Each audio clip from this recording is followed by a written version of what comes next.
রুদ্রাক্ষ,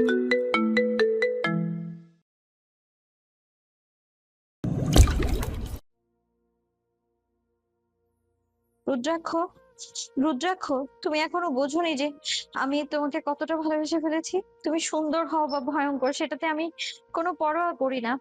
তুমি শুধুই আমার। কিন্তু সার্পিকা বলছিল সন্তান হওয়ার পর তুমি নাকি আমায় তোমার জীবনে রাখবে না। রুদ্রাক্ষ এক ঝটকায় মায়াবতীকে নিজের কোলের উপর টেনে নিল। সে মায়াবতীর ঠোঁটে গভীরে দংশন চুমু দিয়ে রক্ত বের করে দিল। তারপর সেই রক্ত নিজের আঙ্গুল দিয়ে মুছে নিয়ে নিজের কপালে মাখল। সর্পিকার জিহ্বা আমি কাল কেটে দেব মায়া। তুমি শুধু আমার রানী নও, তুমি আমার অর্ধেক, আমার অর্ধাঙ্গিনী।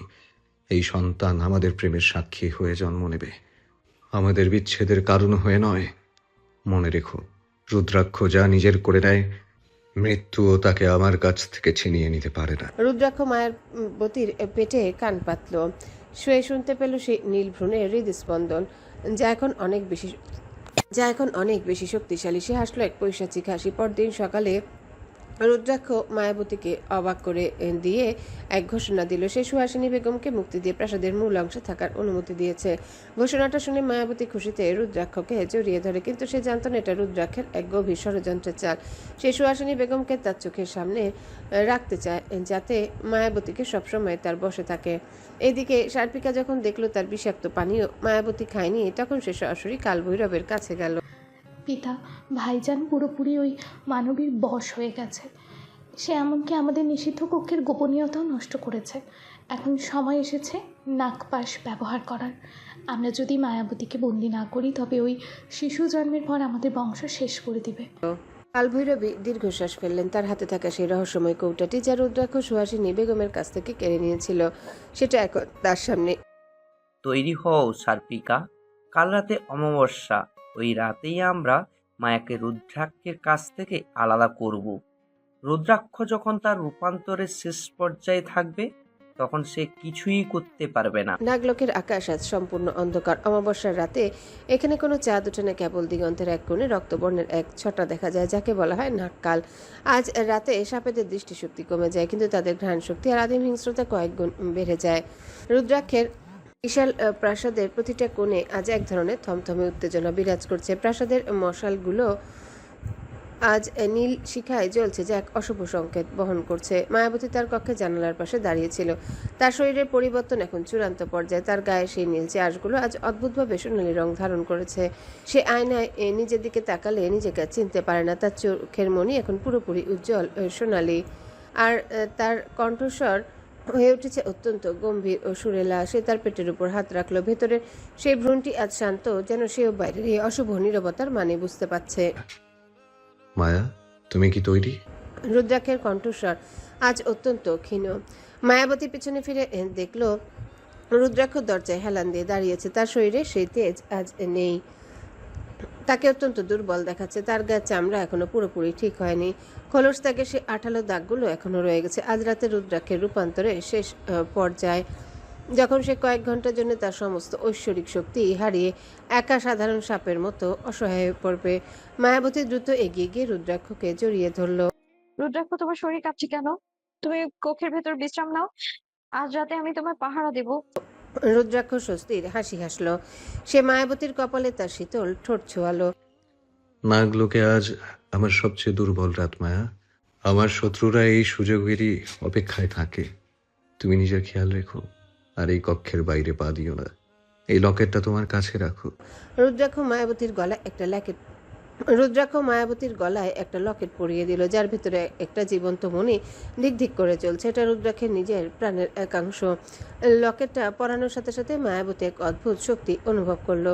প্রাসাদের অন্য প্রান্তে সুহাসিনী বেগম তার শয়নকক্ষে ছটফট করছিলেন। তিনি জানেন আজ অমাবস্যা, আর আজ রাতেই নাগালোকে সবচেয়ে বড় অঘটন ঘটবে। হঠাৎ তার কক্ষের দেয়াল ভেদ করে সার্পিকা আবির্ভূত হলো। সার্পিকার চোখে আজ খুনের নেশা।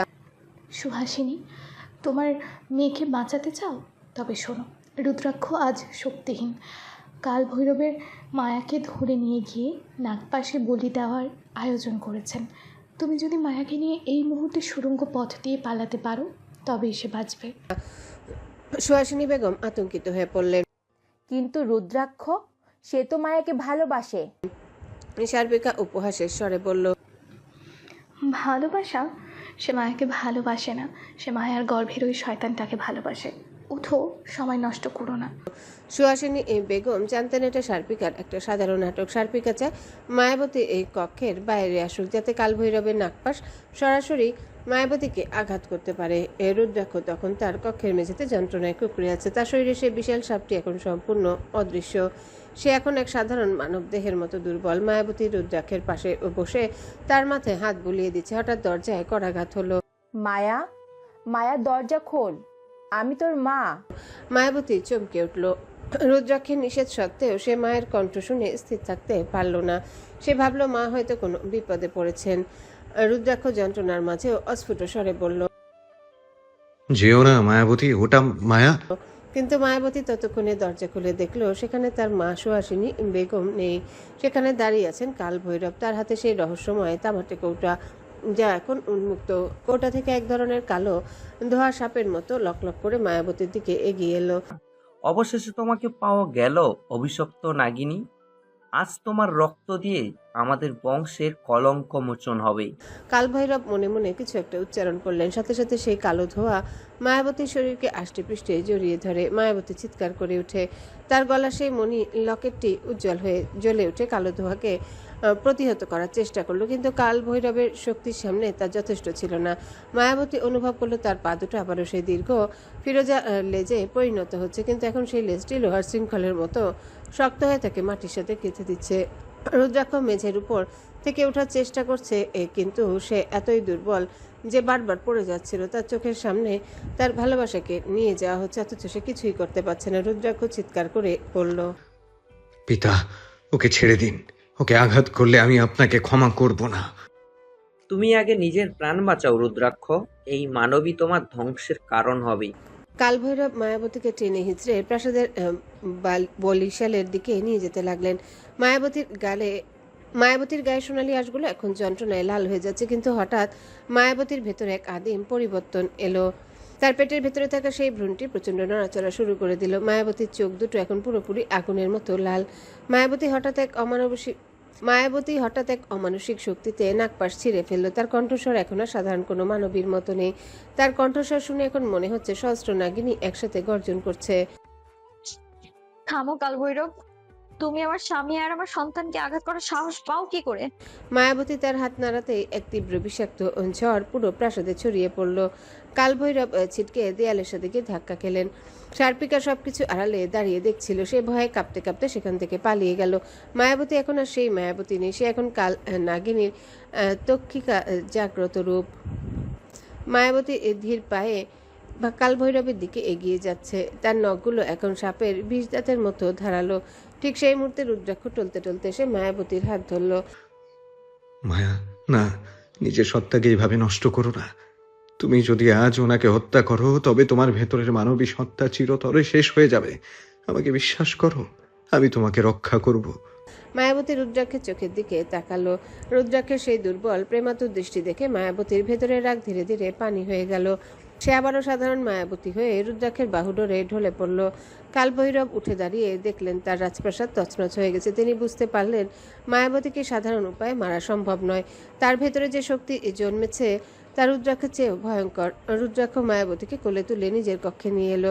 সে জানে আজ রাতটা শেষ হলে বিপদ শেষ হয়নি। অমাবস্যার এই ঘটনাটা কেবল একটি শুরু ছিল। রুদ্রাক্ষ মায়াবতীর মাথায় হাত বুলিয়ে দিচ্ছে। মায়া, তুমি আজ যা করলে তার জন্য নাগলোকে তোমার শত্রু সংখ্যা আরো বেড়ে গেল। এমনকি আমাদের সন্তানকেও তারা ভয় পেতে শুরু করেছে। তোমাকে এখন থেকে আরো বেশি সতর্ক থাকতে হবে।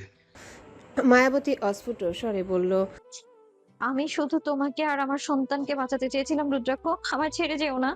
রুদ্রাক্ষ মায়াবতীর কপালে এক দীর্ঘ চুমু খেলো। তার পিঠে সেই নাগরাজ ধীরে ধীরে ফিরে আসছে। তার শক্তি আবারও জাগ্রত হচ্ছে। ছেড়ে যাওয়ার জন্য তো আমি আসিনি মায়া। আমার উপর একটু আস্থা রাখো। আমি এই পুরো পৃথিবী আর নাগলোককে তোমার পায়ের নিচে এনে ফেলবো। হঠাৎ প্রাসাদের বাইরে থেকে এক বিকট শব্দ শোনা গেল। সুহাসিনী বেগম নেই। সর্পিকা তাকে সুড়ঙ্গ পথ দিয়ে কোথায় যেন নিয়ে গেছে। মায়াবতীর মা নিখোঁজ। অমাবস্যার বিভীষিকাময় রাত কেটে গিয়ে বিভিন্ন ভোরের সূচনা হয়েছে নাগলোকে। প্রাসাদের প্রতিটা দেয়াল যেন গত রাতে সেই ধ্বংসলীলার সাক্ষ্য দিচ্ছে। রুদ্রাক্ষের শক্তি এখন পুরোপুরি ফিরে এসেছে। তার খোলস ত্যাগের প্রক্রিয়া শেষ হয়। তার নতুন তামাটে গায়ের রং ভোরের ম্লান আলোয় হীরের মতো চমকাচ্ছে। কিন্তু তার চোখে মুখে প্রশান্তি নেই, আছে এক প্রলয়ঙ্কারী ক্রোধ। মায়াবতী তার কক্ষে পাগলের মতো ছটফট করছে। সে মাত্র কয়েক মিনিট আগে জানতে পেরেছে যে তার মা প্রাসাদে নেই। উত্তর দিকে সেই ঘরটি শূন্য পড়ে আছে। সেখানে কেবল পড়ে আছে মায়ের পরনে সেই সাদা শাড়ির একটা ছেঁড়া অংশ। মায়াবতী আর্তনাদ করে বলতে লাগলো, রুদ্রাক্ষ, আমার মাকে কোথায় নিয়ে যাওয়া হয়েছে? তুমি বলেছিলে তিনি এখানে সুরক্ষিত থাকবেন, তবে কেন আজ এমনটা হলো? রুদ্রাক্ষ কক্ষের মাঝখানে স্থির হয়ে দাঁড়িয়েছিল। সে ধীরে ধীরে মায়াবতীর কাছে এগিয়ে এলো এবং তার দুই হাত শক্ত করে চেপে ধরল। রুদ্রাক্ষ বরফ শীতল কণ্ঠে বলল, শান্ত হও মায়া। তোমার মা নাগলোকের বাইরে যাননি, সর্পিকা তাকে নিয়ে গেছে। আর সে আমার অনুমতি ছাড়া এই কাজ করার সাহস পেয়েছে, কারণ এর পেছনে স্বয়ং আমার পিতা কাল ভৈরব আছেন। তবে তারা জানে না রুদ্রাক্ষের শিকারকে স্পর্শ করার ফল কি হতে পারে। মায়াবতী রুদ্রাক্ষের বুকে মাথা রাখলো। আমি আর কিছুই জানি না রুদ্রাক্ষ। আমার মা যদি ফিরে না আসেন, তবে এই প্রাসাদের কোনো ঐশ্বর্য আমার শান্তি দিবে না। আমি তোমায় ঘৃণা করতে শুরু করব। রুদ্রাক্ষ মায়াবতীর চিবুকটা উঁচিয়ে ধরে তার চোখের সেই চেরা মণিগুলো মায়াবতীর সোনালি চোখের গভীরে প্রবেশ করালো। ঘৃণা? সেই অধিকার আমি তোমাকে দেইনি মায়া। তোমার প্রতিটি নিঃশ্বাস, তোমার প্রতিটি চোখের পানি কেবল আমার জন্য সংরক্ষিত। তোমার মাকে আমি খুঁজে বের করব, কিন্তু তার আগে তোমাকে একটি বিশেষ কাজ করতে হবে। তোমার গর্ভের সন্তান এখন তৃষ্ণার্ত। ওর শক্তির জন্য তোমাকে নাগকুণ্ডের পবিত্র পানিতে গোসল করতে হবে। প্রাসাদের একদম গভীরে, যেখানে সূর্যের আলো কোনোদিনও পৌঁছাতে পারে না, সেখানে অবস্থিত এই নাগকুণ্ড। কুণ্ডের পানি টলমলে নীল, কিন্তু তার গভীরতা কতটা কেউ জানে না। এই পানির বিশেষত্ব হলো এখানে কেবল এই নাগিনীরাই নামতে পারবে যাদের গর্ভে রাজবংশের উত্তরাধিকার থাকে। রুদ্রাক্ষ মায়াবতীকে কোলে তুলে নিয়ে কুণ্ডের সিঁড়ি দিয়ে নামতে লাগলো। মায়াবতী অনুভব করলো কুণ্ডের কাছে আসার সাথে সাথে তার পেটের ভেতরে সে নীল ভ্রূণটা এক অদ্ভুত সুর তুলতে শুরু করেছে। এটি এক ধরনের গুঞ্জন বা হামিং, যা কেবল মায়াবতী আর রুদ্রাক্ষ শুনতে পাচ্ছে। ভ্রূণটি এবার কথা বলছে। মা, গভীরে চলো, সেখানে আমাদের রক্ত অপেক্ষা করছে। মায়াবতী শিওরে উঠল। রুদ্রাক্ষ, ও কথা বলছে, তুমি কি শুনতে পাচ্ছ? রুদ্রাক্ষের ঠোঁটে এক রহস্যময় হাসি ফুটে উঠল। ও কথা বলছে না মায়া, ও তোমাকে আহ্বান করছে। রুদ্রাক্ষ মায়াবতীকে সে নীল পানিতে নামিয়ে দিল। পানিটি অত্যন্ত শীতল ছিল, কিন্তু মায়াবতীর শরীরে পানি স্পর্শ করার সাথে সাথে পানিটি ফুটতে শুরু করলো। মায়াবতীর পা দুটো আবারও সেই দীর্ঘ ফিরোজালে যে পরিণত হলো। তার সারা শরীরে হীরের মতো উজ্জ্বল আশ ফুটে উঠছে। পানি থেকে এক ধরনের সোনালী ধোঁয়া বের হতে শুরু করেছে, যা মায়াবতীর পুরো শরীরকে আবৃত করে ফেলছে। মায়াবতী চোখ বন্ধ করে এক অদ্ভুত ঘরের মধ্যে চলে গেল। সে দেখতে পেল তার আগের জন্মে সে এক বিশাল প্রাসাদের নর্তকী ছিল। একাধারে সে ছিল নাগলোকের প্রধান সেনাপতি, যাকে রুদ্রাক্ষের বাবা কালভৈরব প্রেমের ফাঁদে ফেলে অভিশপ্ত করেছিলেন। এদিকে নাগলোকের দক্ষিণ প্রান্তের এক পরিত্যক্ত গুহায় সর্পিকা সুহাসিনী বেগমকে বেঁধে রেখেছে। সুহাসিনী বেগমের সামনে রাখা তার সেই কৌটাটি এখন সর্পিকার হাতে। বলো বুড়ি, এই কৌটো দিয়ে কিভাবে মায়ার ভেতরের ওই শয়তান ভ্রূণটাকে মারা সম্ভব? তুমি যদি না বলো, তবে আমি আজই তোমার রক্ত দিয়ে এই গুহা রঞ্জিত করব। সুহাসিনী বেগম ম্লান হাসলেন। সার্পিকা, তুই খুব ছোট, তুই জানিস না ওই ভ্রূণটি আসলে কে। ও কোনো সাধারণ সন্তান না, ও হলো কাল ভৈরবের পাপের ফসল, যা এখন মায়ার মাধ্যমে ফিরে আসছে। তুই কৌটা খুললেও লাভ নেই, কারণ ওই ভ্রূণ এখন মায়ার রক্তে মিশে গেছে। হঠাৎ গুহার প্রবেশদ্বারে এক বিকট শব্দ হলো। রুদ্রাক্ষ সেখানে উপস্থিত। তার সারা শরীর থেকে আগুনের মতো তাপ বেরোচ্ছে। তার হাতের নখগুলো এখন সাপের বিষ দাঁতের মতো বড় হয়ে গেছে। রুদ্রাক্ষ গর্জন করে উঠল। সর্পিকা, আমার সীমানা লঙ্ঘন করার সাহস তুই কিভাবে করলি? সুহাসিনী মাকে মুক্তি দে, নতুবা আজ তোকে আমি চিরতরে পাথর বানিয়ে রাখবো। সার্পিকা ভয়ে পেলেও কৌটাটি উঁচিয়ে ধরল। কাছে এসো না ভাইজান, নাহলে আমি এই কৌটা খুলে দেব। রুদ্রাক্ষ এক পলকে সর্পিকার সামনে চলে এলো এবং তার হাতটা পেছন থেকে মুচড়ে ধরলো। সার্পিকার আর্তনাদে গুহা কেঁপে ওঠে। রুদ্রাক্ষ কৌটাটি সার্পিকার থেকে লুফে নিয়ে সুহাসিনী বেগমকে মুক্ত করলো। রুদ্রাক্ষ সুহাসিনী বেগমকে নিয়ে প্রাসাদে ফিরে এলো। মায়াবতী তখন নাগকুণ্ড থেকে গোসল সেরে ফিরেছে। তাকে এখন কোনো অপ্সরার মতো লাগছে। তার চোখে সোনালি আভা এখন আরও স্থির এবং গম্ভীর। মায়াবতী তার মাকে দেখে জড়িয়ে ধরল, কিন্তু সুহাসিনী বেগম মায়াবতীকে স্পর্শ করতে আটকে উঠলেন। মায়াবতীর শরীর এখন বরফের মতো শীতল, তার মধ্যে এখন আর কোনো মানুষের উষ্ণতা নেই।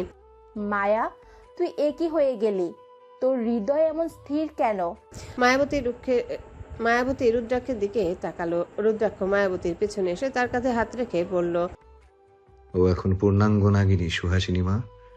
ওর ভেতরে আর কোনো মানুষের দুর্বলতা নেই। ও এখন আমার এবং আমাদের সন্তানের জন্য পুরোপুরি তৈরি। মায়াবতী তার মায়ের দিকে তাকিয়ে এক মায়াবী কিন্তু অদ্ভুত হাসি হাসলো। তার কণ্ঠে সেই গর্ভস্থ ভ্রূণের কথা প্রতিধ্বনিত হলো। মা, আমার সময় আসছে। কালভৈরব তখন প্রাসাদের শীর্ষে দাঁড়িয়ে আকাশের দিকে তাকিয়েছিলেন। তিনি দেখলেন আকাশের সপ্তর্ষি মণ্ডল রক্তবর্ণ ধারণ করেছে। তিনি বিড়বিড় করে বললেন, আসছে, সে আসছে। রুদ্রাক্ষ যাকে জন্ম দিচ্ছে সে আমাদের কাউকে জীবিত রাখবে না। নাগলোকের আকাশ এখন সম্পূর্ণ রক্তিম। মায়াবতী আয়নার সামনে দাঁড়িয়ে নিজের প্রতিবিম্ব দেখছিল। তার ঠোঁটের কোণে এক চিলতে হাসি, কিন্তু সেই হাসিতে কোনো মমতা নেই, আছে এক অদ্ভুত আভিজাত্য। সে তার পেটের উপর হাত রাখলো। ভ্রূণটি এখন আর কথা বলছে না। এখন সে এ ধরনের ছন্দময় স্পন্দন তুলছে যা মায়াবতীর প্রতিটি শিরায় নেশার মতো ছড়িয়ে পড়ছে। হঠাৎ কক্ষের দরজাটা কোনো শব্দ ছাড়াই খুলে গেল। রুদ্রাক্ষ ভেতরে প্রবেশ করলো। আজ তার চোখে মুখে এক ধরনের উন্মাদনা।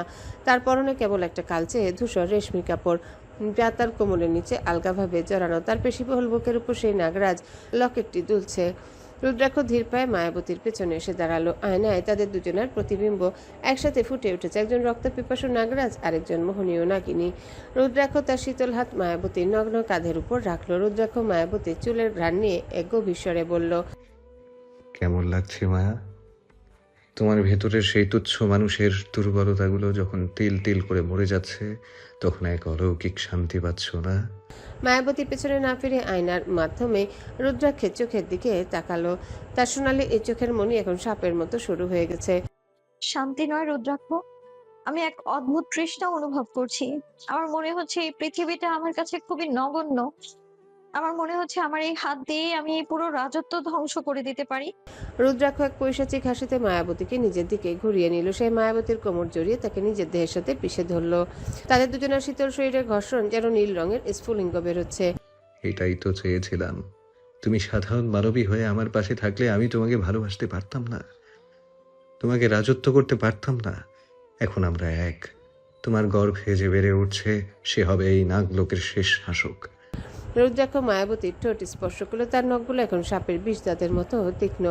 সে মায়াবতীর ঠোঁটে ছোট একটা ক্ষত করলো এবং সেখান থেকে বেরিয়ে আসা নীল রক্ত চুষে নিল। মায়াবতী চোখ বুজে যন্ত্রণাময় সুখে কাতর কণ্ঠে বলল, ওহ রুদ্রাক্ষ, তোমার এই দংশন আমার দেহে আগুন জ্বালিয়ে দিচ্ছে।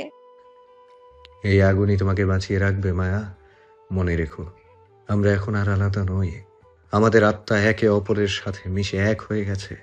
প্রাসাদের অন্য একটা কক্ষে সুহাসিনী বেগম বসে কাঁপছিলেন। রুদ্রাক্ষ তাকে মুক্তি দিয়েছে ঠিকই, কিন্তু তিনি বুঝতে পারছেন তার মেয়ে আর তার নেই। তিনি যখন মাকে স্পর্শ করেছিলেন তখন তার মনে হয়েছিল তিনি কোনো পাথর ছুঁয়েছেন। হঠাৎ তার নজরে এলো সেই তামার কৌটাটি, যা রুদ্রাক্ষ টেবিলের উপর রেখে গেছে। কৌটার ভিতর থেকে এক ধরনের খসখসে শব্দ আসছে। মনে হচ্ছে ভেতরে কিছু একটা বন্দি আছে, যা অনবরত নখ দিয়ে আঁচড়াচ্ছে। সুহাসিনী বেগম সাহস করে কৌটার কাছে গেলেন। তিনি যখন এই কৌটাটি স্পর্শ করতে গেলেন, ভেতর থেকে এক গম্ভীর কণ্ঠস্বর শোনা গেল, খুলে দাও, আমায় মুক্তি দাও। মায়াকে বাঁচাতে হলে আমাকে লাগবে। সুহাসিনী বেগম চিৎকার করে পিছিয়ে গেলেন। কে কে কথা বলছে? আমি মায়ার সেই অতীত যা কালভৈরব আর রুদ্রাক্ষ ধামা চাপা দিয়ে রেখেছে। আমিই আসল রক্ষিকা নাগিনী। কালভৈরব তার গোপন আস্তানায় বসে সার্পিকার ক্ষতবিক্ষত হাতটি দেখছিলেন। রুদ্রাক্ষ তার বোনের হাত মুচকে দিয়েছে, যা কালভৈরবের কাছে এক চরম অপমান। রুদ্রাক্ষ সীমা ছাড়িয়ে গেছে। সে ভাবছে মায়াকে নাগিনী বানিয়ে সে অমর হবে, কিন্তু সে জানে না নাগিনী যখন তার পূর্ণ রূপ পায় তখন সে তার পুরুষকে ভক্ষণ করে ফেলে। মায়া যখন সন্তান প্রসব করবে তখন তার প্রথম শিকার হবে রুদ্রাক্ষ নিজেই। সর্পিকা যন্ত্রণায় কাতরাতে কাতরাতে বলল, পিতা, আমাদের কিছু একটা করতে হবে।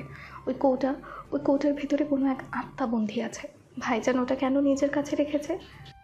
রুদ্রাক্ষ ওটা ব্যবহার করে মায়ের গর্ভের সন্তানকে নিয়ন্ত্রণ করতে চায়, কিন্তু আমরা সেটা হতে দিব না। কাল রাতে যখন পূর্ণগ্রাস চন্দ্রগ্রহণ হবে, তখন আমরা মায়াকে সরিয়ে ফেলবো। রুদ্রাক্ষ মায়াবতীকে কোলে তুলে নিয়ে পালঙ্কে শুইয়ে দিল।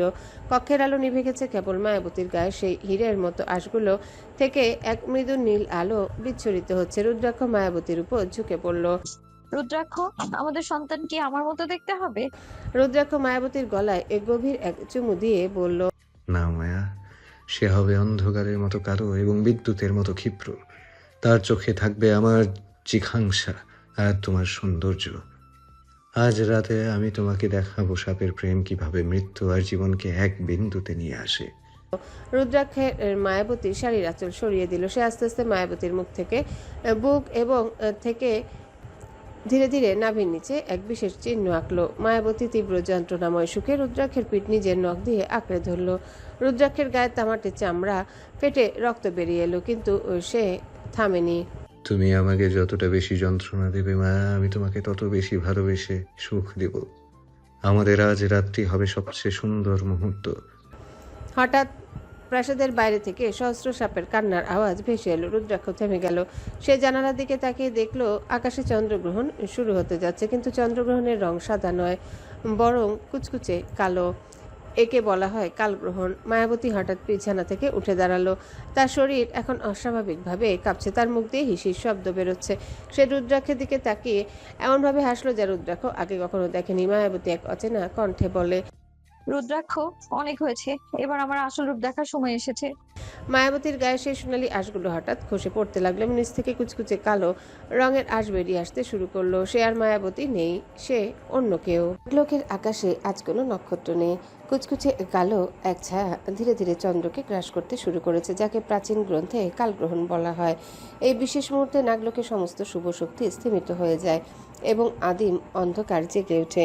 রুদ্রাক্ষের শয়নকক্ষে যে মায়াবী নীল আলো ছিল তা হঠাৎ করে রক্তবর্ণ হয়ে গেছে। পালঙ্কে শুয়ে থাকা মায়াবতীর শরীর অস্বাভাবিকভাবে ধনুকের মতো বেঁকে উঠেছে।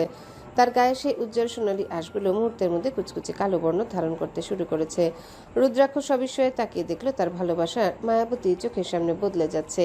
তার শান্ত সৌম্য মায়াবী মুখমণ্ডলে এখন ফুটে উঠেছে এক আদিম নৃশংসতা।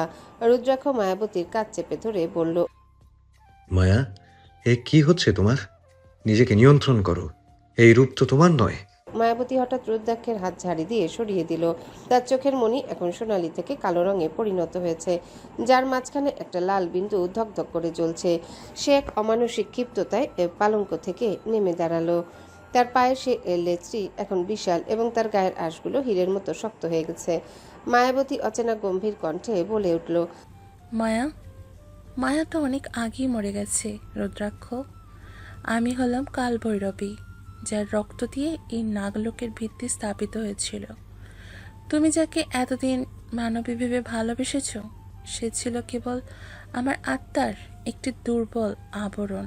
রুদ্রাক্ষের চোয়াল শক্ত হয়ে গেল। সে বুঝতে এবার সক্ষম হয়েছে যে চন্দ্রগ্রহণের এই অশুভক্ষণে মায়াবতীর ভেতরে সে প্রাচীন অভিশপ্ত আত্মাটি জেগে উঠেছে। রুদ্রাক্ষ হুমকি সুরে বলল, তুমি যেই হও না কেন, এখনই মায়ার শরীর ত্যাগ করো, নতুবা আমি তোমাকে এমন দহন দিব যে তোমার অস্তিত্ব বিলীন হয়ে যাবে। মায়াবতী খিলখিল করে হেসে উঠল। সেই হাসিতে কোনো মাধুর্য নেই, আছে কেবল মৃত্যু আর ধ্বংসের গান। সে সর্পিল গতিতে রুদ্রাক্ষের খুব কাছে এগিয়ে আসে। তার সেই শীতল কালো আঙ্গুলগুলো রুদ্রাক্ষের সুঠাম পেশিবহুল বুকের উপর বুলিয়ে দিল। দহন দেবে? যে নিজেই আমার প্রেমে দগ্ধ, সে আমার কি দহন দিবে? রুদ্রাক্ষ, তুমি ভুলে গেছো যে তোমার এই বংশের প্রতিটি সাপের রক্ত আমার বিষ পড়ছে। আজ রাতে তোমার এই বিষাক্ত অনুরাগী তোমার কাল হবে। প্রাসাদের অন্য প্রান্তে সুহাসিনী বেগম সেই তামাটে কৌটার সামনে জ্ঞান হারিয়ে পড়ে আছেন।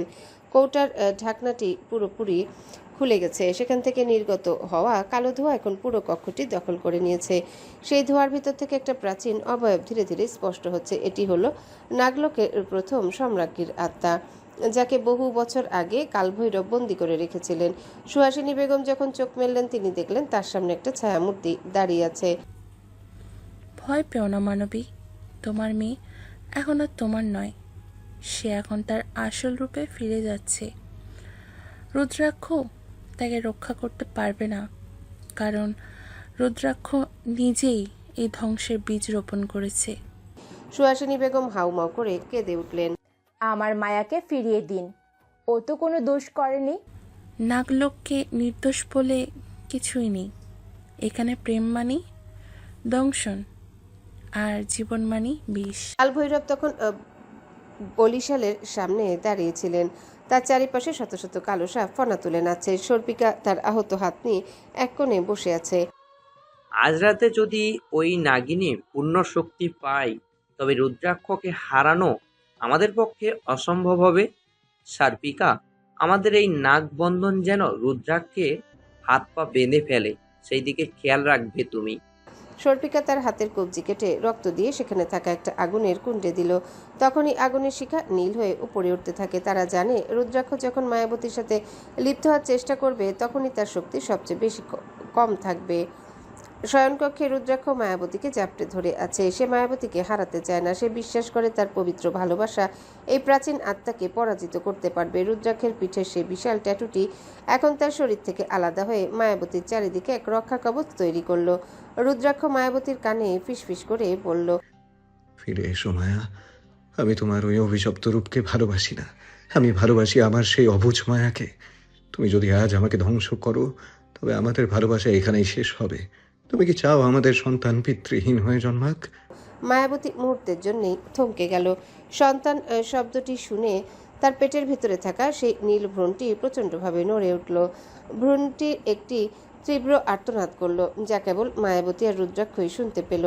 মায়াবতীর চোখে সেই লাল বিন্দুটি ধীরে ধীরে মিলিয়ে যেতে থাকে। সে রুদ্রাক্ষের কাঁধে মাথা রাখলো, কিন্তু তখনই তার গায়ে সেই কালো আঁশগুলো থেকে বিষাক্ত কাঁটা বেরিয়ে রুদ্রাক্ষের বুকে বিঁধল। রুদ্রাক্ষের বুক থেকে নীল রক্ত গড়িয়ে পড়ল, কিন্তু সে মায়াবতীকে ছাড়ল না। সে মায়াবতীর ঠোঁটে এক তীব্র গভীর দংশন দিল। সেই দংশনের সাথে সাথে রুদ্রাক্ষ নিজের প্রাণ শক্তির অর্ধেক মায়াবতীর শরীরে প্রবেশ করিয়ে দিল। মায়াবতী স্বাভাবিক কণ্ঠে এবার বলল, রুদ্রাক্ষ, বাঁচাও আমাকে, ও আমায় নিয়ে যাচ্ছে। রুদ্রাক্ষ মায়াবতীকে বাহুডোরে নিয়ে নিচে শুয়ে পড়ল। তাদের দুজনের শরীর এখন বিষাক্ত লতার মতো একে অপরের সাথে জড়িয়ে আছে। রুদ্রাক্ষের ঘাম আর মায়াবতীর রক্ত মিশে এক অদ্ভুত চন্দন ঘ্রাণ তৈরি করছে। আমি তোমাকে কোথাও যেতে দিব না। যদি মৃত্যু আসে, তবে আমরা দুজনেই সেই মৃত্যুকে আলিঙ্গন করব। হঠাৎ প্রাসাদের ছাদ ভেঙে পড়ল। কালভৈরবে সেই নাগবন্ধন নীল বিদ্যুতের মতো রুদ্রাক্ষকে আঘাত করলো। রুদ্রাক্ষ যন্ত্রণায় ছিটকে দূরে সরে গেল। মায়াবতী একা নিচে শুয়ে আছে। রুদ্রাক্ষের অন্ধকার কক্ষের দরজা ভেঙে কালভৈরবের রক্ষীরা ভিতরে ঢুকে পড়ে। তখন কালভৈরব সবাইকে আদেশ করে, নিয়ে চলো এই মায়াবিনীকে। রুদ্রাক্ষ মেঝের উপর পড়ে ব্যথায় কুঁকড়ে যাচ্ছে। সে দেখলো তার ভালোবাসাকে শিকল দিয়ে বেঁধে নিয়ে যাওয়া হচ্ছে, কিন্তু সে নিরুপায়, সে কিছুই করতে পারছে না। মায়াবতী যখন দরবার কক্ষে নিতে হলো তখন সে আর কাঁদছিল না। তার সোনালি আর কালো আঁশগুলো মিশে এক অদ্ভুত রূপ ধারণ করেছে। সে কালভৈরবের দিকে তাকিয়ে শান্ত স্বরে বলল, পিতা, আপনি ভাবছেন আপনি আমাকে বন্দি করেছেন, কিন্তু আপনি জানেন না আমার গর্ভে যে আছে সে এখন আপনার প্রতিটা ষড়যন্ত্রের হিসেব আছে। সে যেদিন ভূমিষ্ঠ হবে সেদিন এই নাগলোকের সবকিছু ধ্বংস করবে।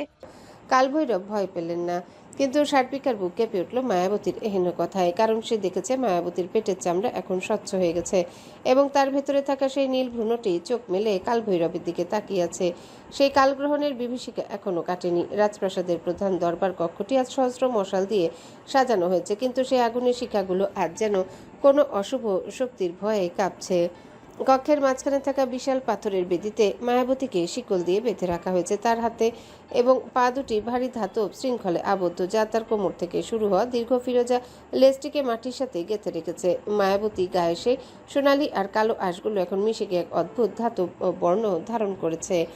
তার চোখ দুটো আধা বোঝা, কিন্তু তার ঠোঁটের কোণে লেগে থাকা সেই পৈশাচিক হাসিটা এখনো মুছে যায়নি। সবচেয়ে চমকপ্রদ এবং ভয়ঙ্কর দৃশ্য হলো তার পেট। মায়াবতীর পেটের চামড়া এখন স্বচ্ছ কাচের মতো পাতলা হয়ে গেছে। সেই স্বচ্ছ আবরণের ভেতর দিয়ে দেখা যাচ্ছে সেই নীল ভ্রূণটিকে।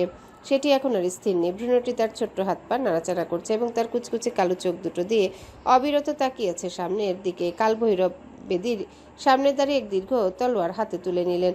তার চোখে আজ ক্ষমতার নেশা। সর্পিকা তার পাশেই দাঁড়িয়েছে, তার কাটা হাতটি একটা কালো কাপড় দিয়ে বাঁধা, কিন্তু তার চোখে জ্বলছে প্রতিহিংসার আগুন। অবশেষে সেই মুহূর্তটি এলো। এই নারী আমাদের বংশের জন্য এক অভিশাপ গ্রহণ করছি। আজ রক্ত ঝরলে তবেই আমাদের রাজ্যত্ব নিরাপদ হবে। সার্পিকা, পাত্রটি এগিয়ে দাও। সর্পিকা একটা শূন্য পাত্র নিয়ে এলো। মায়াবতী তার ঘাড় ঘুরিয়ে কালভৈরবের দিকে চেয়ে দেখল। তার কণ্ঠস্বর এখন গভীর গুহায় প্রতিধ্বনিত হওয়ার মতো গম্ভীর। পিতা, আপনি যাকে অভিশাপ বলছেন সে আপনার শেষ নিঃশ্বাস হওয়ার অপেক্ষায় আছে। আপনার এই তলোয়ার আমার চামড়া স্পর্শ করার আগে এই কক্ষটি কবরে পরিণত হবে। কালভৈরব অট্টহাসি দিলেন। তোর ওই অজাত সন্তান তোকে বাঁচাতে পারবে না মায়া। রুদ্রাক্ষ এখন শক্তিহীন, সে আর আসবে না তোদের বাঁচাতে। এদিকে রুদ্রাক্ষর শরীর থেকে ঝরা নীল রক্তকণা মেঝের উপরে এক বিশাল জলাশয়ের মতো তৈরি করেছে। রুদ্রাক্ষের প্রতিটি রক্তবিন্দু থেকে জন্ম হচ্ছে ছোট ছোট আগুনের শিখা। মায়াবতীকে রক্ষা করার সেই তীব্র বাসনা তাকে এক নতুন শক্তির অধিকারী করে তুলেছে। রুদ্রাক্ষের পিঠের সেই নাগরাজ সাপটি হঠাৎ তার শরীর থেকে সম্পূর্ণ আলাদা হয়ে গেল। সেটি এখন এক বিশাল তামাটে নাগের রূপ নিয়ে রুদ্রাক্ষের সামনে ফনা তুলে দাঁড়িয়ে আছে। রুদ্রাক্ষ, তুমি যদি আজ তোমার মানব সত্তাকে পুরোপুরি ত্যাগ করতে পারো তবেই তুমি তাকে বাঁচাতে পারবে। তুমি কি তৈরি? রুদ্রাক্ষের চোখ দুটো হঠাৎ আগুনের গোলার মতো জ্বলে উঠল। সে তার শরীরের শেষ অবশিষ্ট মানুষের দুর্বলতাটুকুও ঝেড়ে ফেলল। তার সারা শরীর এখন শক্ত আশে ঢেকে গেছে। তার হাত দুটো পরিণত হয়েছে ধারালো থাবায়। সে এক তীব্র গর্জনে প্রাসাদের দেয়াল ভেঙে বেরিয়ে এলো। ঠিক যখন কালভৈরব তার তলোয়ারটি মায়াবতীর গলার কাছে নিয়ে গেছেন, ঠিক তখনই প্রাসাদের বিশাল দরজাটি চূর্ণ বিচূর্ণ হয়ে গেল। ধোঁয়া আর ধুলোর মাঝখান থেকে এক ভয়ঙ্কর মূর্তি আবির্ভূত হলো। সেটি রুদ্রাক্ষ, কিন্তু তাকে আর মানুষ বলে চেনার কোনো উপায় নেই। সে এখন এক দানবীয় নাগরাজ, যার প্রতিটা নিঃশ্বাসে বিষাক্ত আগুন বের হচ্ছে। রুদ্রাক্ষ গর্জন করে বলল, ওকে স্পর্শ করলে আমি পুরো নাগলোক জ্বালিয়ে দিব। কালভৈরব হঠাৎ ভড়কে গেলেন। রুদ্রাক্ষ এক লাফে বেদির সামনে পৌঁছে গেল। তার লেজের এক ঝাপটায় কালভৈরবের রক্ষীরা শুকনো পাতার মতো উড়ে গেল। রুদ্রাক্ষ তার তীক্ষ্ণ নখ দিয়ে মায়াবতীর হাতে শিকলগুলো মুহূর্তের মধ্যে ছিঁড়ে ফেলে। মায়াবতী টলতে টলতে রুদ্রাক্ষের বাহু ডোরে পড়ে যায়। রুদ্রাক্ষ তার বিশাল হাত দিয়ে মায়াবতীকে নিজের শরীরের সাথে জড়িয়ে ধরল। রুদ্রাক্ষের শরীরে সেই আগুনের উত্তাপ মায়াবতীর শীতল শরীর রে এক অদ্ভুত শিহরণ সৃষ্টি করল। রুদ্রাক্ষ মায়াবতীর কানে ফিসফিস করে বলল, আমি এসেছি মায়া, আমাদের কেউ আলাদা করতে পারবে না। মায়াবতী রুদ্রাক্ষের সেই শক্ত তামাটে বুকে নিজের মুখ ঘষতে লাগলো। তার পেটের ভিতরে থাকা সেই ভ্রূণটি এখন খুশিতে এক অদ্ভুত সুর তুলতে শুরু করেছে। রুদ্রাক্ষ, ওরা আমাদের মারতে চায়, ওরা আমাদের সন্তানকে শেষ করে দেবে। রুদ্রাক্ষ মায়াবতীর ঠোঁটে এক গভীর এবং বিষাক্ত দংশন দিল। সেই দংশন ছিল ভালোবাসার চরম বহিঃপ্রকাশ। তাদের দুজনের নীল রক্ত মিশে এক হয়ে মেঝের উপরে গড়িয়ে পড়ল। কালভৈরব যখন আবার আক্রমণ করার প্রস্তুতি নিচ্ছিলেন, তখন মায়াবতীর পেটের ভিতর থেকে এক তীব্র নীল আলো বের হতে শুরু করলো। সেই আলো এতটাই শক্তিশালী যে পুরো কক্ষের মশালগুলো নিভে গেল। দরবার কক্ষের মেঝেটি কাঁপতে শুরু করলো। হঠাৎ কক্ষের এক কোণ থেকে সুহাসিনী বেগম বেরিয়ে এলেন। তার হাতে সেই রহস্যময় তামাটে কৌটা। তিনি রুদ্রাক্ষ আর মায়াবতীর সামনে দাঁড়িয়ে চিৎকার করে বললেন, থামুন আপনারা, এই ধ্বংসলীলা বন্ধ করুন। এই সন্তান যদি আজ ক্রুদ্ধ হয় তবে এই পৃথিবী আর পাতালে কোনো পার্থক্য থাকবে না। সুহাসিনী বেগম কৌটাটি খুলে ফেললেন। সেখান থেকে বের হয়ে এলো এক শুভ্র ধোঁয়া, যা মুহূর্তের মধ্যে মায়াবতীকে ঘিরে ফেলল। মায়াবতীর স্বচ্ছ পেটের ভিতরে থাকা ভ্রূণটি ধীরে ধীরে শান্ত হলো, কিন্তু ভ্রূণটি যাওয়ার আগে কালভৈরবের দিকে তাকিয়ে ছোট্ট হাতটা একবার নাড়ল। সাথে সাথে কালভৈরবের তলোয়ারটি তার হাত থেকে ছিটকে গিয়ে সার্পিকার পায়ে বিঁধল। সার্পিকার যন্ত্রণায় চিৎকার করে মাটিতে লুটিয়ে পড়ল। কালভৈরব স্তম্ভিত হয়ে দেখলেন তার নিজের রাজত্বে তিনি আজ পরাজিত। রুদ্রাক্ষ মায়াবতীকে কোলে তুলে নিয়ে প্রাসাদের শীর্ষে চলে যায়। চারিদিকে তখনও ধ্বংসের চিহ্ন। রুদ্রাক্ষ মায়াবতীকে বারান্দার রেলিংয়ে বসিয়ে দিল। আকাশে সেই কালগ্রহণ এখন কাটতে শুরু করেছে। মায়া, তুমি আজ থেকে স্বাধীন। আমার পিতা কাল ভৈরব আর কোনোদিনও তোমাকে স্পর্শ করার সাহস পাবে না। কিন্তু তুমি কি জানো, আমাদের এই সন্তানের জন্য তোমাকে আরো অনেক ত্যাগ করতে হবে? মায়াবতী আকাশের দিকে তাকিয়ে দীর্ঘশ্বাস ফেলল। তার শরীরের সেই কালো আঁশগুলো এখন আবার সোনালী হয়ে উঠছে। সে রুদ্রাক্ষের চোখের দিকে তাকিয়ে বলল, আমি সব করতে পারবো রুদ্রাক্ষ, কিন্তু আমার মনে হচ্ছে আমাদের এই প্রেম কেবল আমাদের নয়, এটি পুরো নাগলোকের ধ্বংসের কারণ হয়ে দাঁড়িয়েছে। রুদ্রাক্ষ মায়াবতীর পেটে নিজের হাত রাখলো। অনুভব করলো ভ্রূণটি এখন কথা বলতে শিখেছে। ভ্রূণটি ফিসফিস করে বলল, পিতা, আমি আসছি এই অন্ধকার রাজ্য দখল করতে। রুদ্রাক্ষ হাসলো, এক শান্ত অথচ ভয়ঙ্কর হাসি। নাগালোকের প্রাসাদের শীর্ষে তখন এক থমথমে নীরবতা। কালগ্রহণের শেষ ছায়াটি যখন আকাশ থেকে মুছে যাচ্ছে, তখন রুদ্রাক্ষ আর মায়াবতী একে অপরের শরীরের সাথে মিশে দাঁড়িয়ে আছে। রুদ্রাক্ষের তামাটে শরীরের উত্তাপ মায়াবতীর বরফ শীতল ত্বকে এক অদ্ভুত শিহরণ সৃষ্টি করছে। নিচে দরবার কক্ষে তখনও ধ্বংসলীলার চিহ্ন স্পষ্ট। কালভৈরব তার সিংহাসনে বসে আছেন ঠিকই, কিন্তু তার রাজকীয় অহংকার আজ ধুলোয় মিশে গেছে। আর সার্পিকা যন্ত্রণায় ছটফট করছে, কারণ তার পায়ে বিঁধে থাকা সেই তালোয়ারের ক্ষত থেকে কালো রক্ত বেরোচ্ছে। মায়াবতী রুদ্রাক্ষের চোখের দিকে তাকিয়েছিল। তার সোনালি চোখের মণিগুলো এখন এক অদ্ভুত শান্তিতে ভরা, কিন্তু তার পেটের সেই স্বচ্ছতা এখনও কাটেনি। সুহাসিনী বেগমের কৌটা থেকে বের হওয়া সেই শুভ্র ধোঁয়া এখন ধীরে ধীরে বাতাসে মিলিয়ে গেছে, কিন্তু সেই ধোঁয়া যাওয়ার আগে মায়াবতীর ভেতরে এক নতুন পরিবর্তনের বীজ বুনে দিয়ে গেছে। মায়াবতী নিচু স্বরে বলল, মা কেন ওই কোটাটা খুললেন রুদ্রাক্ষ? ওই শুভ্র ধোঁয়ার স্পর্শে আমার ভেতরে সেই নাগিনীর ক্রোধ যেন শান্ত হয়ে গেল। ওটা আসলে কি ছিল? রুদ্রাক্ষ মায়াবতীর গালের উপর নিজের শীতল আঙ্গুলগুলো বোলালো। তোমার মা যা করেছেন মায়া, তা কেবল একজন মাই করতে পারেন। ওই শুভ্র ধোঁয়া ছিল নির্বাণ বাষ্প। ওটা তোমার ভেতরের দানবীয় সত্তাকে শান্ত করে দিয়েছে ঠিকই, কিন্তু বিনিময়ে ওটা তোমার গর্ভের সন্তানের সাথে তোমার এক অদৃশ্য বন্ধন তৈরি করেছে। এখন থেকে এই ভ্রূণটি যা অনুভব করবে, তোমার শরীরও ঠিক তাই অনুভব করবে। ও যদি ক্ষুব্ধ হয় তুমি জ্বলবে, ও যদি শান্ত হয় তবেই তুমি শান্ত থাকবে। প্রাসাদের একটা অন্ধকার কোণে সুহাসিনী বেগম একা বসেছিলেন। তার সামনে সেই শূন্য তামাটে কৌটা। হঠাৎই সেখানে কালভৈরবের পদশব্দ শোনা গেল। কালভৈরব অত্যন্ত ক্রুদ্ধ এবং ভীত। তুমি এ কি করলে মানবী? তুমি রুদ্রাক্ষকে রক্ষা করলে কেন? ওই ভ্রূণ যদি আজ মায়ার সাথে মিলে যেত, তবে মায়া অন্তত নিয়ন্ত্রণে থাকতো। কিন্তু এখন মায়ার ওই ভ্রূণ এক আত্মা হয়ে গেছে। সুহাসিনী দেবী ম্লান হাসলেন, তার চোখে এক বিষণ্ণতা। আমি রুদ্রাক্ষকে রক্ষা করিনি নাগরাজ, আমি আমার মেয়েকে বাঁচাতে চেয়েছি। আপনারা সবাই ওকে অস্ত্র হিসেবে ব্যবহার করতে চান, কিন্তু আমি জানি ওই কৌটার ভেতরে আমার পূর্বপুরুষদের শেষ আশীর্বাদটুকু ছিল। এখন থেকে মায়া আর সাধারণ মানবী বা সাধারণ নাগিনী নয়, সে এখন ধারিণী। তার অনুমতি ছাড়া ওই সন্তান ভূমিষ্ঠ হতে পারবে না। কালভৈরব স্তম্ভিত হয়ে গেলেন। তার মানে রুদ্রাক্ষ এখন মায়ার অধীনে?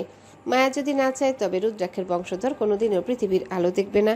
রুদ্রাক্ষ মায়াবতীকে কোলে তুলে নিয়ে তার শয়নকক্ষের দিকে রওনা হলো। মায়াবতী ফিরোজ রঙের লেসটি রুদ্রাক্ষের বাহু বেয়ে নিচে ঝুলে আছে। রুদ্রাক্ষ তাকে পালঙ্কে শুইয়ে দিয়ে নিজে তার উপর ঝুঁকে পড়ল। কক্ষের মশালগুলো এখন হালকা ফিরোজা আলো দিচ্ছে। রুদ্রাক্ষ মায়াবতীর সেই স্বচ্ছ পেটের উপর হাত রাখলো। ভ্রূণটি এখন শান্তভাবে ঘুমাচ্ছে। রুদ্রাক্ষ মায়াবতীর ঠোঁটের খুব কাছে মুখ নিয়ে এলো। মায়া, তুমি এখন আমার চেয়েও শক্তিশালী। তোমার মায়ের পরিকল্পনা তোমাকে এক অজেয় ক্ষমতায় বসিয়ে দিয়েছে, কিন্তু মনে রেখো, এই ক্ষমতা তোমাকে নিঃসঙ্গ করে দিতে পারে। সবাই তোমাকে ভয় পাবে, এমনকি আমার পিতা কাল ভৈরব। মায়াবতী রুদ্রাক্ষের গলার নাগরাজ লকেটটি হাত দিয়ে ছুঁয়ে দিয়ে এক গভীর চুম্বন করলো। তুমি কি আমার ভয় পাচ্ছ রুদ্রাক্ষ? রুদ্রাক্ষের ঠোঁটে এক বাঁকা হাসি ফুটে উঠল। সে মায়াবতীর কাঁধে গভীর এক চুমু দিল। সেই চুম্বনে মায়াবতীর শরীর ধনুকের মতো বেঁকে গেল। আমি ভয়কে ভালোবাসি মায়া, আর তোমাকে ভয় পাওয়ার অর্থ হলো তোমাকে আরো বেশি করে জয় করা। আমি চাই তুমি শক্তিশালী হও, কারণ আমার জীবনে চলার পথে অনেক শত্রু আসবে আলাদা করে দিতে, কিন্তু আমি থাকতে তোমার ছায়া ওকে স্পর্শ করতে পারবে না। রুদ্রাক্ষ তার হাত মায়াবতীর উন্মুক্ত পিঠে সর্পিল গতিতে ঘোরাতে লাগলো। মায়াবতী অনুভব করলো তার পেটের ভেতর থেকে এক মৃদু উষ্ণতা তার হৃৎপিণ্ডে ছড়িয়ে পড়ছে। সে রুদ্রাক্ষের পেশিবহুল পিঠ আঁকড়ে ধরল। তাদের দুজনের নিঃশ্বাস এখন এক হয়ে মিশে গেছে। রুদ্রাক্ষ, আমাদের সন্তানটা যখন আসবে, তখন সে বিপদের সময় বা তার জয় লাভের পর কি আমাদের চিনতে পারবে, নাকি সে কেবল ক্ষমতার লোভে আমাদের কেউ ধ্বংস করবে। রুদ্রাক্ষ মায়াবতীর কপালে নিজের মাথা ঠেকিয়ে বলল, সে আমাদের ধ্বংস করার আগে আমি তাকে নিজের হাতে শাসন করব। কিন্তু এখন এখন কেবল তুমি আর আমি। এই রাতটি শুধু তোমার আর আমার রাত। পরদিন সকালে নাগালোকে এক অদ্ভুত খবর ছড়িয়ে পড়ল। প্রাসাদের উত্তর সুড়ঙ্গ দিয়ে একদল অচেনা ছায়া নাগ প্রবেশ করেছে। খোঁজ নিয়ে জানা গেছে এরা কাল ভৈরবের অনুগত কেউ না। তারা এসেছে পাতালের আরো গভীর থেকে, যেখানে কেবল নিষিদ্ধ সাপেদের বাস। তাদের উদ্দেশ্য মায়াবতীর গর্ভে সে নীল ভ্রূণটিকে চুরি করা। সার্পিকা তার ক্ষতবিক্ষত পা নিয়ে কালভৈরবের সামনে বসেছিল। পিতা, আমাদের হাত দিয়ে যা সম্ভব হয়নি তা ওই ছায়া নাগরা করবে। তারা মায়াকে মারবে না, তারা কেবল ওই ভ্রূণটিকে ওর শরীর থেকে বিচ্ছিন্ন করে নিয়ে যাবে। একবার যদি ওই শক্তি তাদের হাতে চলে যায় তবে রুদ্রাক্ষ এক মুহূর্তেই নিঃস্ব হয়ে যাবে। কালভৈরব তার রাজদণ্ডটি মাটিতে ঠুকে বললেন, তবে তাই হোক, রুদ্রাক্ষ যখন অন্য রাজকার্যে ব্যস্ত থাকবে তখনই মায়াবতীর উপর ছায়ানাগরা আক্রমণ করবে। মায়াবতী তখন প্রাসাদের বাগানে একা হাঁটছিল। সেখানে কেবল নীল রঙের ফুল ফোটে, যা কেবল রাতে সুগন্ধ ছড়ায়। হঠাৎ সে অনুভব করলো চারিপাশের বাতাসে স্থির হয়ে গেছে। ঝিঝি পোকার ডাক থেমে গেছে। সে হঠাৎ তার পেছনে একটা দীর্ঘ ছায়া দেখতে পেল। ছায়াটা কোনো মানুষের মতন না, সেটা ছিল দীর্ঘ এক সরীসৃপের মতো, যা দেয়ালের সাথে মিশে আছে। মায়াবতী চিৎকার করতে চাইল, কিন্তু তার গলা দিয়ে শব্দ বের হলো না। হঠাৎ তার পেটের ভিতরে থাকা সেই নীল ভ্রূণটি প্রকাণ্ডভাবে নড়ে উঠল। ভ্রূণটি এক তীক্ষ্ণ স্বরে মায়াবতীর মনের ভেতরে কথা বলে উঠল, মা, পিছনে তাকিও না। ওরা তোমাকে নয়, আমাকে নিতে এসেছে। বাবাকে ডাকো। বাবা। মায়াবতী কাঁপতে কাঁপতে রুদ্রাক্ষের নাম ধরে চিৎকার করে মাটিতে লুটিয়ে পড়ল। কিন্তু রুদ্রাক্ষ তখন প্রাসাদের দরবারে কালভৈরবের সাথে তর্কে লিপ্ত। ছিল রুদ্রাক্ষ। হঠাৎ তার বুকটা অজানা আতঙ্কে কেঁপে ওঠে। তার পিঠে সেই বিশাল নাগরাজটির চামড়া চিরে যেন বেরিয়ে আসতে চাইছে। রুদ্রাক্ষের চোখ মুহূর্তে রক্তবর্ণ হয়ে যায়। সে বুঝতে পারে মায়া বিপদে পড়েছে। মায়া, এক প্রলয়ঙ্কারী এই গর্জনে রুদ্রাক্ষ দরবার কক্ষের মাটি কাঁপিয়ে অদৃশ্য হয়ে যায়। পরের মুহূর্তে রুদ্রাক্ষ বাগানে আবির্ভূত হলো। সে দেখলো মায়াবতী মাটিতে পড়ে আছে, আর সেই ছায়ানাগটি তার পেটের খুব কাছে মুখ নিয়ে গেছে। রুদ্রাক্ষের ক্রোধ আজ সীমা ছাড়িয়ে গেছে। তার হাত দুটো থেকে নীল রঙের আগুনের শিখা বের হতে লাগলো। রুদ্রাক্ষ গর্জন করে বলল, তোর এত সাহস! আমার বংশধরকে স্পর্শ করতে চাস? রুদ্রাক্ষ এক লাফে ছায়ানাগটির ঘাড় চেপে ধরে। ছায়ানাগটি ধোঁয়ায় পরিণত হয়ে পালানোর চেষ্টা করলো, কিন্তু রুদ্রাক্ষ তার বিষাক্ত নখ দিয়ে সেই ধোঁয়াকে ছিঁড়ে ফেললো। রুদ্রাক্ষের শরীর থেকে এক ধরনের আদিম তেজ বের হচ্ছিল, যা পুরো বাগানকে উজ্জ্বল করে দিয়েছে। ছায়ানাগটি যন্ত্রণায় চিৎকার করে মুহূর্তে বাতাসে মিলিয়ে গেল। রুদ্রাক্ষ দ্রুত মায়াবতীকে কোলে তুলে নিল। মায়াবতীর শরীর কাঁপছে। মায়াবতী রুদ্রাক্ষকে জড়িয়ে ধরে ধরা গলায় বলল, রুদ্রাক্ষ, দেখো না, ওরা একজন নয়, ওরা দুইজন। মায়ের কথায় রুদ্রাক্ষ একটু অবাক হলেও কিছু বলল না। রুদ্রাক্ষ মায়াবতীকে নিয়ে শয়নকক্ষে ফিরে এলো। মায়ের গর্ভে যমজ সন্তান এই খবরটি দাবানলের মতো পুরো প্রাসাদে ছড়িয়ে পড়ল। কালভৈরব, কাদম্বিনী বেগম, এমনকি আহত সার্পিকাও হন্তদন্ত হয়ে কক্ষে প্রবেশ করলেন। নাগলোকের ইতিহাসে রাজবংশের যমজ সন্তান হওয়া অত্যন্ত বিরল। কাদম্বিনী বেগম মায়াবতীর পেটে সেই স্বচ্ছ চামড়ার দিকে তাকিয়ে স্তব্ধ হয়ে গেলেন। সেখানে এখন পরিষ্কার দেখা যাচ্ছে একটি ভ্রূণ গাঢ় নীল রঙে, যার অবয়ব অত্যন্ত শক্তিশালী এবং পৌরুষদীপ্ত। ঠিক তার পাশে আরেকটি ভ্রূণ, যার রং হালকা ফিরোজা এবং রূপালি আশে ঢাকা, যা অত্যন্ত কমনীয় এবং সুন্দর। কাদম্বিনী বিস্ময়ে বিমূঢ় হয়ে বললেন, অসম্ভব! যমজ, একটি ছেলে আর একটি মেয়ে! রুদ্রাক্ষ, তুমি এ কী করলে? নাগবংশের ইতিহাসে তো কোনো দিন রাজপুত্রের সাথে রাজকন্যার জন্ম হয়নি। এদের একজন হবে সংহারকর্তা আর অন্যজন হবে মায়াবিনী। কালভৈরব পিছিয়ে গেলেন। তার হাতে থাকা রাজদণ্ডটি কেঁপে উঠল। যমজ সন্তান মানেই ক্ষমতার বিভাজন। এরা যদি একসাথে বড় হয় তবে নাগলোকের সিংহাসন দুই টুকরো হয়ে যাবে। রুদ্রাক্ষ, তুমি জানো এই নিয়ম? আমাদের বংশে কেবল একজনই টিকে থাকে। রুদ্রাক্ষ তার বলিষ্ঠ হাত দিয়ে মায়াবতীকে আঁকড়ে ধরল। রুদ্রাক্ষ দৃঢ়স্বরে বলল, নিয়ম আমি তৈরি করি পিতা, নিয়ম আমাকে নিয়ন্ত্রণ করে না। আমার ঔরসে জন্ম নেয়া এই দুই সন্তানই রাজত্ব করবে। যে এদের আলাদা করার চেষ্টা করবে তাকে আমি নিজের সর্বস্ব দিয়ে ভস্ম করে দিব। মায়া কোনো সাধারণ গর্ভধারিণী না, সে আজ থেকে যুগ্ম জননী। সবাই কক্ষ থেকে চলে যাওয়ার পর রুদ্রাক্ষ মায়াবতীর পাশে এসে বসলো। কক্ষের মশালগুলো এখন অতি প্রাকৃত বেগুনি আলো দিচ্ছে। মায়াবতী তার ক্লান্ত হাতে রুদ্রাক্ষের প্রশস্ত বুকে রাখলো। সবাই আমাদের সন্তানদের ভয় পাচ্ছে কেন রুদ্রাক্ষ? ওরা কি অশুভ? রুদ্রাক্ষ মায়াবতীর কপালে এক নিবিড় চুমু খেলো। তার তামাটে শরীরের ঘ্রাণ মায়াবতীকে সম্মোহিত করে তুলছে। ওরা অশুভ না মায়া, ওরা অজেয়। যমজ হওয়ার মানে হলো ওদের শক্তি একে অপরের পরিপূরক। ছেলেটি পাবে আমার ধ্বংস করার ক্ষমতা, আর মেয়েটি পাবে তোমার মতো মায়া করার জাদু। আজ রাতে আমি ওদের সাথে কথা বলবো। রুদ্রাক্ষ তার হাতে মায়াবতীর পেটের উপর রাখলো। সাথে সাথে সারা ঘর নীল আর ফিরোজা আলোয় ভরে গেল। ভ্রূণ দুটি রুদ্রাক্ষের স্পর্শে শান্ত হয়ে গেল। রুদ্রাক্ষ মায়াবতীর চোখের দিকে তাকিয়ে বলল, জানো মায়া, ভবিষ্যতে এই দুই সন্তানই হবে আমাদের সবচেয়ে বড় শক্তি। তুমি এখন থেকে শুধু আমার প্রেয়সী নও, তুমি এক নতুন সাম্রাজ্যের জননী।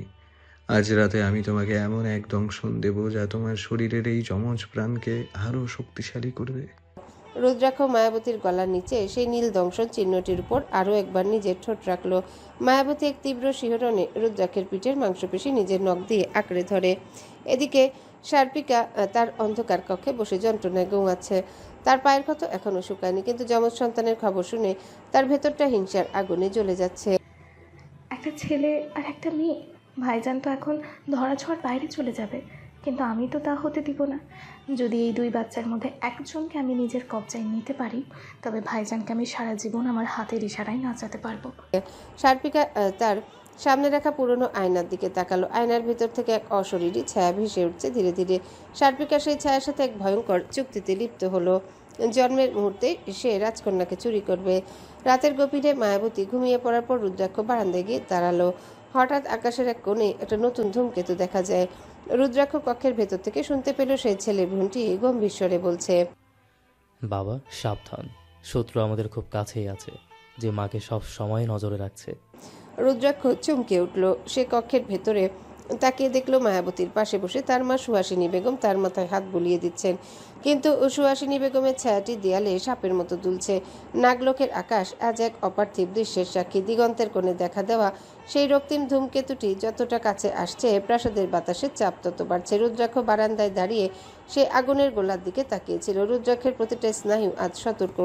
সে অনুভব করতে পারছে তার পুত্র ভ্রূণটি তাকে যে সংকেত দিয়েছে সেটা কোনো সাধারণ ভ্রম নয়। রুদ্রাক্ষ ধীরে ধীরে কক্ষের ভেতরে আবারও ফিরে তাকালো। সেখানে মায়াবতী গভীর ঘুমে আচ্ছন্ন। তার শরীরে সেই হীরের মতো উজ্জ্বল আঁশগুলো নীল আলোয় দিক দিক করে জ্বলছে, আর তার শিওরে বসে আছেন সুহাসিনী বেগম। তিনি পরম মমতায় মায়াবতীর মাথায় হাত বুলিয়ে দিচ্ছেন। দৃশ্যটি অত্যন্ত পবিত্র মনে হলো। রুদ্রাক্ষের তীক্ষ্ণ দৃষ্টি দেয়ালে আটকানো সে ছায়ার উপর স্থির হলো। প্রদীপের আলোয় সুহাসিনী বেগমের ছায়াটি একটা বিশাল ফনা তোলা সাপের মতো দুলছে। রুদ্রাক্ষের ঠোঁটে এক পৈশাচিক হাসি ফুটে উঠল। সে ধীর পায়ে কক্ষের ভেতরে প্রবেশ করে। তার প্রতিটা পদক্ষেপ ছিল বাঘের মতো নিঃশব্দ। রুদ্রাক্ষ বরফ শীতল কণ্ঠে বলল, সুহাসিনী মা, এত রাতেও আপনি জেগে? মায়ের প্রতি আপনার এই মমতা দেখে আমার বুকটা ভরে যাচ্ছে, কিন্তু একটা বিষয় আমাকে ভাবিয়ে তুলছে। সুহাসিনী বেগম শান্তভাবে রুদ্রাক্ষের দিকে তাকালেন। তার চোখে এক অদ্ভুত শূন্যতা। কি বিষয় বাবা রুদ্রাক্ষ? রুদ্রাক্ষ সুহাসিনী বেগমের খুব কাছে এসে তার চোখে চোখ রেখে বলে ওঠে, মানুষের ছায়া তো মানুষের মতোই হয়, তাই না? কিন্তু আপনার ছায়া কেন আমাদের মতো বিষধর নাগের মতো দুলছে? আমি কি তবে ভুল দেখছি সুহাসিনী মা? মুহূর্তের মধ্যে কক্ষের তাপমাত্রা হিমাঙ্কের নিচে নেমে গেল। সুহাসিনী বেগমের সেই মমতা ভরা মুখটি ধীরে ধীরে বিকৃত হতে শুরু করে। তার গায়ের চামড়া ফেটে গিয়ে নিচ থেকে কুচকুচে কালো আঁশ বেরিয়ে আসলো। তিনি হলেন সার্পিকার পাঠানো এক মায়া নাগিনী, যে ছদ্মবেশ ধারণে পটু।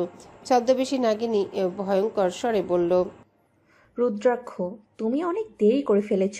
রাজকন্যার রক্ত আমাদের চাই চাই। সে মায়াবতীর পেটের দিকে তার ধারালো নখ বাড়াতে রুদ্রাক্ষ এক ঝটকায় তার হাত ধরে ফেলল। রুদ্রাক্ষের হাতে থাকা সেই সাপের চিহ্নটি জীবন্ত হয়ে ছদ্মবেশী নাগিনীর গলার চারিদিকে জড়িয়ে ধরল। এক নিমিষে কক্ষটি রণক্ষেত্রে পরিণত হলো। রুদ্রাক্ষ যখন সেই ছদ্মবেশীকে দেয়ালে চেপে ধরেছে, ঠিক তখনই মায়াবতীর ঘুম ভেঙে যায়।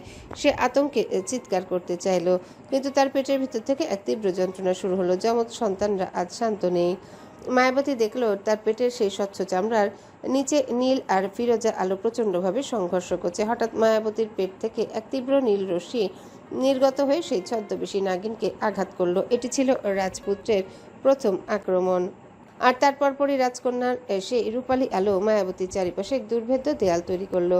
রুদ্রাক্ষ সবিস্ময়ে দেখলো তার সন্তানেরা ভূমিষ্ঠ হওয়ার আগে নিজেদের রক্ষা করতে শিখে গেছে। সে এক আক্রোশে সেই ছদ্মবেশী নাগিনীর ঘাড় মটকে দিল। সাথে সাথে কক্ষের মেঝেতে কালো রক্ত ছড়িয়ে পড়ল। রুদ্রাক্ষের হঠাৎ মনে হলো সুহাসিনী বেগম নিশ্চয়ই কোনো বিপদে আছেন। রুদ্রাক্ষ কালভৈরবে প্রাসাদের গুপ্ত কক্ষগুলোতে সন্ধান করার সিদ্ধান্ত নিল। রুদ্রাক্ষ তার পিঠের সেই নাগরাজকে আদেশ দিল কক্ষটি পাহারা দেওয়ার জন্যে। রুদ্রাক্ষ যখন বেরিয়ে যাচ্ছিল মায়াবতী তার হাত শক্ত করে ধরল। মায়াবতীর চোখে তখন পানি আর ঠোঁটে এক অদ্ভুত দৃঢ়তা নিয়ে বলল, রুদ্রাক্ষ, আমার মাকে ফিরিয়ে আনো। আমি জানি সার্পিকা তাকে কোথাও একটা লুকিয়ে রেখেছে। আর শোনো, ওরা বলছে আজ রাতেই নাকি ওদের আসার সময়। রুদ্রাক্ষ থমকে দাঁড়ালো। আজ? কিন্তু এখনো তো সময় হয়নি মায়া। মায়াবতী পেটে হাত দিয়ে বলল, ওরা এই অন্ধকার সহ্য করতে পারছে না। ওরা রাজত্ব করতে চায় রুদ্রাক্ষ। রুদ্রাক্ষ মায়াবতীর কপালে এক দীর্ঘ চুমু খেলো। তুমি তৈরি থাকো মায়া। আজ রাতে নাগলোকে রক্তগঙ্গা বইবে, আর সেই রক্ত দিয়ে আমাদের সন্তানদের অভিষেক হবে। রুদ্রাক্ষ প্রাসাদের মাটির তলা সেই স্যাঁতস্যাঁতে সুড়ঙ্গে পৌঁছে যায়, যেখানে সার্পিকা তার গোপন আস্তানা তৈরি করেছে। রুদ্রাক্ষ সেখানেই দেখলো আসল সুহাসিনী বেগম একটি লোহার খাঁচায় বন্দি। সার্পিকা তার সামনে এক বিশালাকার সাপের হাড় দিয়ে তৈরি ছুরি হাতে নিয়ে দাঁড়িয়ে আছে। আজ রাতে যখন যমজ সন্তানটা ভূমিষ্ঠ হবে, তখন ওই রাজকন্যার প্রাণ আমি এই ছুরিতে কেটে নেব। রুদ্রাক্ষের শক্তি আমি অর্ধেক করে দেব। সার্পিকার পরিকল্পনা শুনে রুদ্রাক্ষের অট্টহাসিতে পুরো সুড়ঙ্গ কেঁপে উঠল। সার্পিকা, তুই ভাবলি কি করে আমি থাকতে তুই আমার ছায়াও স্পর্শ করতে পারবি? রুদ্রাক্ষ তার হাতের নখ দিয়ে সুড়ঙ্গের দেয়াল চিরে ফেললো। সার্পিকা এবার ভয়ে পিছিয়ে গেল, কিন্তু তখনই কালভৈরব সেখানে আবির্ভূত হলেন। তার হাতে সেই রহস্যময় তামাটে কৌটা, যা থেকে এখন কালো ধোঁয়া বেরোচ্ছে। রুদ্রাক্ষ, আজ আমি তোর পিতা হয়ে না, আজ আমি এই কুলের রক্ষক হিসেবে তোর সামনে দাঁড়িয়েছি। তোর যমজ সন্তান আমাদের ধ্বংস বয়ে আনবে, সেটা আমি কখনো হতে দিব না। কালভৈরব সেই কৌটার ধোঁয়া রুদ্রাক্ষের দিকে ছুড়ে দিলেন। রুদ্রাক্ষের শরীর ধীরে ধীরে পাথরের মতো শক্ত হতে শুরু করলো। রুদ্রাক্ষ যন্ত্রণায় হাঁটু ভেঙে বসে পড়ে। ঠিক সেই মুহূর্তে প্রাসাদের উপর সেই রক্তিম ধূমকেতুটি আঘাত করে বসলো। পুরো নাগলোকে ভূমিকম্পের মতো কেঁপে উঠল সেই আঘাতে। মায়াবতীর শয়নকক্ষ থেকে আকাশচুম্বী নীল আলো বিচ্ছুরিত হচ্ছে। মায়াবতী তীব্র যন্ত্রণাময় আর্তনাদ করলো। তার শরীরে সে ফিরোজা লেজটি হীরের মতো উজ্জ্বল হয়ে ফেটে গেছে, এবং সেখান থেকে বেরিয়ে এলো এক অপূর্ব সুন্দর দৃশ্য। প্রথমে ভূমিষ্ঠ হলো রাজপুত্র। তার গায়ের রং গাঢ় নীল, তার পিঠে ঠিক রুদ্রাক্ষের মতোই একটা নাগের চিহ্ন। তার জন্মের সাথে সাথে আকাশের সেই ধূমকেতুটি শান্ত হয়ে গেল। তার কয়েক সেকেন্ড পরে ভূমিষ্ঠ হলো রাজকন্যা। তার গায়ের রং রূপালী শুভ্র, তার চোখ দুটো মায়াবতীর মতোই সোনালি। তার জন্মের সাথে সাথে নাগালোকের মারা যাওয়া গাছেও ফুল ফুটতে শুরু করেছে। এমন ঘটনায় পুরো নাগালোক স্তব্ধ হয়ে গেল। সাপেদের হিসিসানি থেমে যায় মুহূর্তে। কালভৈরবের হাতের সেই কৌটাটা রুদ্রাক্ষের সামনে ফেটে চৌচির হয়ে গেল। রুদ্রাক্ষের পাথরের শরীর আবার রক্ত মাংসে ফিরে এলো। রুদ্রাক্ষ এক অমানসিক শক্তিতে কালভৈরব আর সার্পিকাকে সরিয়ে দিয়ে প্রাসাদের দিকে দৌড়ে গেল। সে যখন শয়নকক্ষে পৌঁছালো, সে দেখলো মায়াবতী ঘাম আর রক্তে ভেজা অবস্থায় হাসছে। তার দুই পাশে দুটি শিশু শুয়ে আছে। রুদ্রাক্ষ অশ্রু ভেজা চোখে হাঁটু ভেঙে বসে পড়ল। মায়া, আমার ভালোবাসা। মায়াবতী দুর্বল হাতে রুদ্রাক্ষের হাত ধরল। দেখো রুদ্রাক্ষ, আমাদের দুই শক্তি, কিন্তু ওরা কোনো সাধারণ শিশু না। দেখো ওদের চোখের দিকে। রুদ্রাক্ষ দেখলো জন্মের কয়েক মিনিটের মধ্যে রাজপুত্রটি উঠে বসার চেষ্টা করছে। রাজকন্যাটি তার ছোট্ট হাত দিয়ে বাতাসের এক অদৃশ্য শক্তিকে নিয়ন্ত্রণ করছে।